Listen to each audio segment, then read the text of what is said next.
আমি আমার মেয়ের জন্য দুটো পাজামার কাপড় এনেছি। ওকে আমি প্লাজো বানিয়ে দিব, এর জন্য দুটো পাজামার কাপড় নিয়ে আসছি। এই পায়জামার কাপড় দুটো ওর খুবই পছন্দের, এই দুটো রঙই আমার মেয়ে খুবই পছন্দ করে।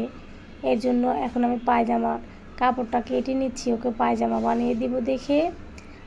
একটু কাপড় আমি বেশি নিয়ে আসছি আমার বাবুর বালিশের কভার বানানোর জন্যে। কাপড় থেকে এখন কাপড় বানানোর মজুরিটা অনেক বেশি, তো যাই হোক সংসারের জন্য এইটুক সাহায্য করতে পারতেছি এই অনেক। এখন আমি পায়জামার কাপড়টা কাটছি। আমার কাপড় চোপড় আর আমার মেয়ের যা যা প্রয়োজন তা সব আমি ঘরেই ওকে তৈরি করে দিই। নিজের হাতে তৈরি করা জিনিস পরতে কতটা আনন্দের তা তোমাদের বলে বোঝাতে পারবো না। তো আমি দুটো পায়জামায় কেটে ফেলেছি, এখন এই পায়জামাগুলো সেলাই করব। আমার তৈরি জামা কাপড় আমার মেয়ে কিংবা আমি যখনই পরি তখন আমার মনে খুবই একটা শান্তি এবং আনন্দ লাগে যে আমি নিজের হাতে তৈরি করেছি।